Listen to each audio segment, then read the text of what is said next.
Flor y Canto presenta.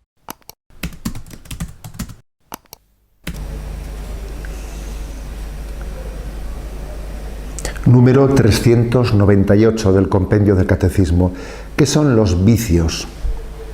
Los vicios, como contrarios a las virtudes, son hábitos perversos que oscurecen la conciencia e inclinan al mal. Los vicios pueden ser referidos a los 7 pecados llamados capitales: soberbia, avaricia, lujuria, ira, gula, envidia y pereza.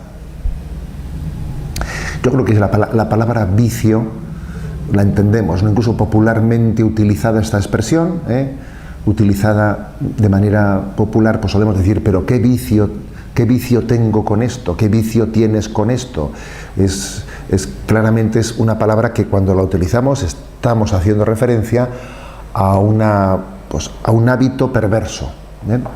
El hábito bueno se convierte en virtud. Una obra buena, reiterada, pues se llega a convertir hasta de manera habitual, reiterada de manera habitual, se convierte en virtud. Una obra buena, un obrar malo, perverso, reiterado de manera habitual, pues se convierte en vicio. Por lo tanto, vicio es lo contrario a la virtud, ¿no?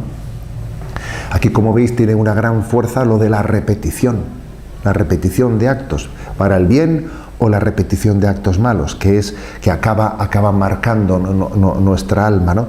Obviamente no es lo mismo pues que acontezca algo bueno puntualmente o a que sea lo habitual, eso bueno. Será la diferencia de un acto esporádico a una virtud. No, tampoco es lo mismo que acontezca algo malo, moralmente malo en nuestra vida puntualmente, a que eso llega a ser habitual y se convierta en un vicio que configura nuestra vida de una manera muy importante. Dice en este punto que esos vicios tienen dos efectos muy negativos: el de oscurecer la conciencia. No es que únicamente estén desordenando tu obrar, es que también oscurecen tu conciencia.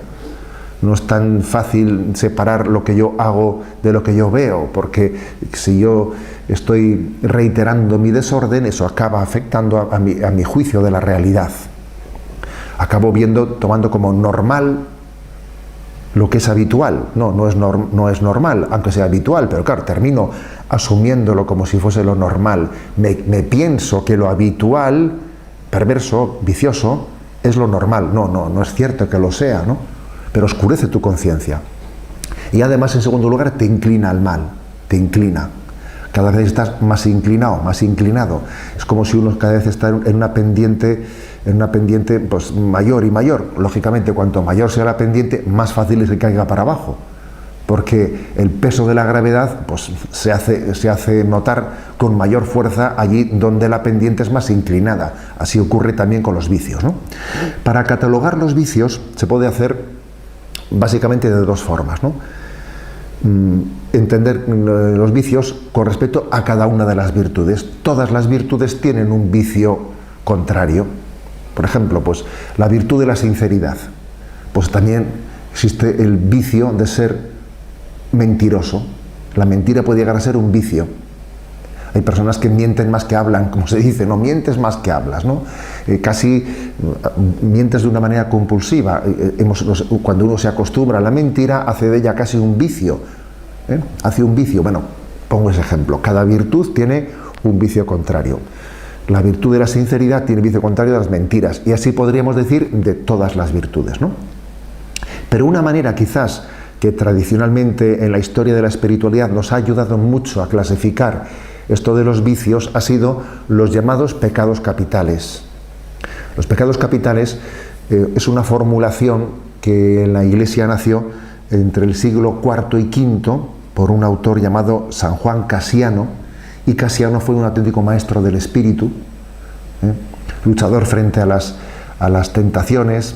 Habló mucho, ¿no?, de cómo luchar contra el tentador, y cuando alguien profundiza en esa lucha contra las tentaciones, va descubriendo cuáles son las artimañas del maligno, y fue poco a poco dando a luz la formulación de los pecados capitales. de los 7 pecados capitales. Luego San Gregorio Magno, Papa, en el siglo VI también, pues terminó un poco por configurar los llamados 7 pecados capitales, que podríamos decir que son los 7 grandes vicios, los 7 grandes vicios madre, por lo menos vicios madre. ¿De dónde viene la palabra capital? Viene de cabeza, o sea, porque son cabeza de otros pecados personales. Son pecados capitales porque suponen un vicio del cual se van a generar otro tipo de pecados. Inevitablemente de ellos, si no se controlan los pecados capitales, y los pecados capitales no son abordados, si no se coge el toro por los cuernos, como decimos, ¿no?, popularmente, obviamente de ellos se van a derivar toda una serie de pecados, ¿no?, concretos.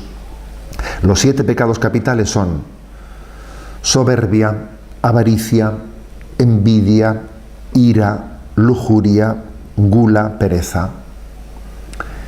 Cada pecado capital obviamente tiene una virtud contraria, y la única manera de hacer frente, ¿no?, al pecado capital es practicar la virtud contraria. Aquello que dice el Evangelio, si tu mano te hace caer, córtatela. También aquí hay que aplicar esa radicalidad evangélica. Contra la soberbia, ¿cómo se lucha contra la soberbia? Pues humildad. Contra la avaricia, generosidad. A ver, soy un avaro, ¿cómo curo mi avaricia? Mira, da limosna. Da limosna. Es que al dar limosna es que me duele. Claro, es que si te duele te sana, ¿sabes? A la Madre Teresa de Calcuta le decían, ¿hasta cuándo hay que dar? Ella decía, hasta que te duela. Claro, si uno tiene avaricia, la única manera de sanar esa avaricia es practicando la generosidad hasta que te duela, ¿no? Contra la envidia, caridad. Si tienes envidia porque alguien tenga unas cualidades, tengo ese vicio de la envidia, pues ¿cómo hago? Pues me alegro y bendigo a Dios por las cualidades que tiene esta persona que yo no las tengo, y fomento esa caridad y ese intentar alegrarme con el bien del prójimo, por ejemplo, ¿no? Contra la ira, paciencia. Procura la paciencia. Contra la lujuria, castidad, obviamente. Contra la gula, templanza. Es imposible luchar contra la gula si uno dice, no, me voy a poner una serie de normas de templanza para no permitir comer de una manera desordenada, etc. Y contra la pereza, diligencia. Pues una persona que tiene el vicio de la pereza tendrá que decir, a ver, pongo el despertador o pongo el reloj y me exijo a mí mismo, a tal hora empiezo a estudiar y cuando suene, pues reacciono rápidamente. Es decir, la única manera de luchar contra los pecados capitales es reaccionar frente a ellos con el ejercicio de la virtud contraria.